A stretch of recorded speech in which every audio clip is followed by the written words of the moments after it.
Do your best, go to London, and I will take you to one of the finest restaurants there. This is what Professor Wu, my tutor, said to me when she learned that I'm participating in the national finals. I guess what most intriguing to me is the slow motion, the finest restaurants there, and the illusions of delicacies and cuisine that it brought with it. I think this should be one of the key factors which brought me here in the first place, although the sandwiches were a little bit disappointing. So why is food so intoxicating to us? Well, first thought, Chinese always have this passion for food. We put an emphasis to food in our language system. We call sacking frying squids. We call being envious drinking vinegar. We call jobs rice bowls, and we call running out of money eating dust. So food is our nature, and nature lies in our common language. My school, Tsinghua University, has 19 different canteens that serve different foods from different regions of China, tailoring to the taste of every student. Forgive me for saying this, but should food be one of the key factors in influencing college ranking, I guess Oxford and Cambridge is going to be taught by my school. One of the major ways to strike a conversation in China is to ask, did you have your meal today? It's a very strange question. I was thinking, what? No? Are you inviting me to one? But this is actually the common social etiquette in China, just like how we talk about the weather here. But let's take a minute to consider this. Was this only the Chinese who had this enthusiasm in food? My dear fellow contestants, please raise your hand if you talk about food in your country presentation. And pray do it again if you are having a hard time living these 5 days without it. So I wouldn't be really harsh on the British food either, because I've enjoyed the Yorkshire puddings and fish and chips and the tea here. And after we go back, I promise we're all going to be missing the British breakfast the Imperial Hotels have offered us. Thank you very much. So Virginia Woolf is right in saying, one cannot think well, sleep well, or love well if one has not dined well. So if you see me standing here, too sleepy to deliver a speech, it must have meant that the coffee is not working. But if you're still comfortable in listening to such a boring speech as mine, it must mean that you have enjoyed your coffee. And recall that awful memory from last night when we were waiting for our burgers.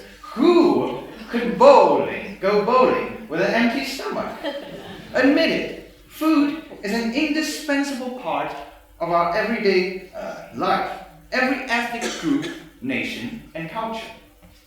Because the desire for food is a common instinct, a common nature. The long history of human civilization has been intertwined with the history of food. Like, let's take gingerbread for an example. Study shows that the making of gingerbread goes way back to the ancient Greece. And it has a lot of transformations in the original script after it got to England, when Queen Elizabeth started making fancy cookies out of them.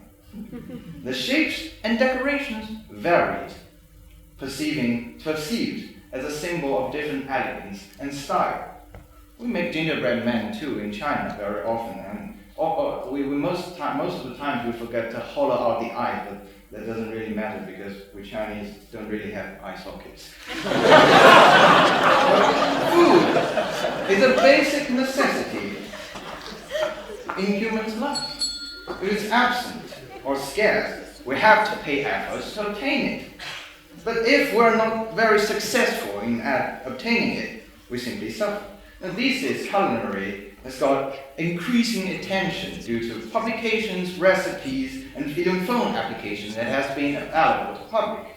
And all this is rooted from the fact that food is part of human nature. and nature is a common language. We may prefer different kinds of food and different kinds of cuisines, but we all have to eat. And it's always more convenient to settle matters over a cup of coffee than without one. Thank you.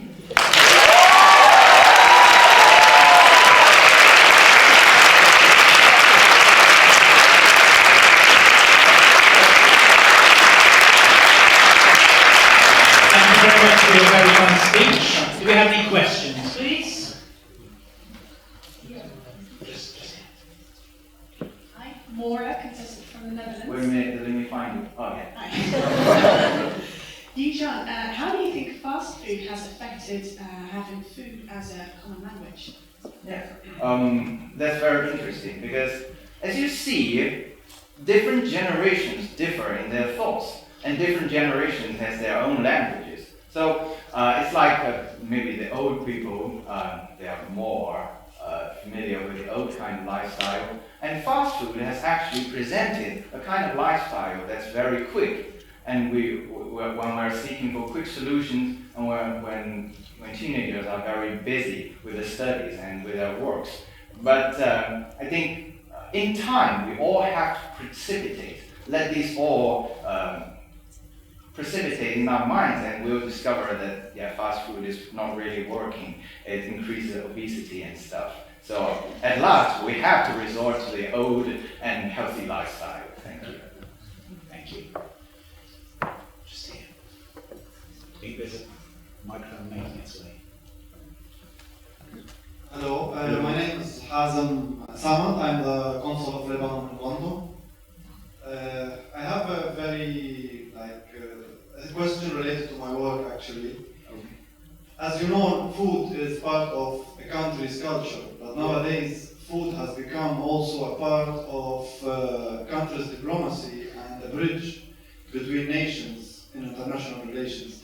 So I would like to know your opinion about a new notion in diplomacy. It's called gastro-diplomacy. Pray repeat that again, a bit tongue twisting. It's gastro-diplomacy. Gastronomic diplomacy in the big word. What kind of, it's like a diplomacy is through eating, right? Yeah. No, it's diplomacy through promoting one's food culture. Yes, that's very related to our topic really, because, as food, if food can act as a common language, then we can promote communication through food.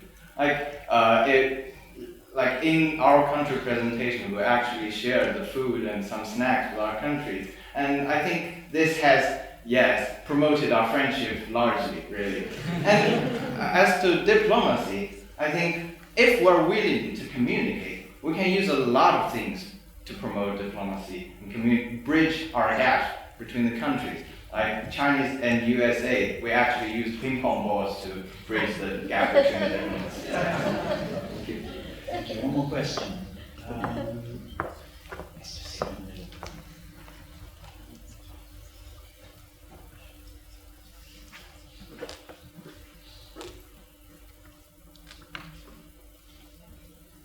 Hi, I'm Yixian from Brazil. I'm a little bit nervous, okay?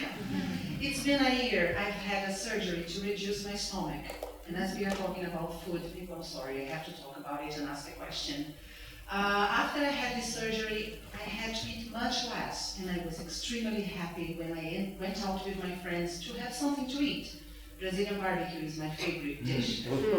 Sorry, I miss that so much. So, if you had to reduce the quantity of amount you eat and stop eating the food you most liked, how would you feel? Because for me, I felt a little bit, my rainbow lost some colors when I had to stop eating certain kinds of food.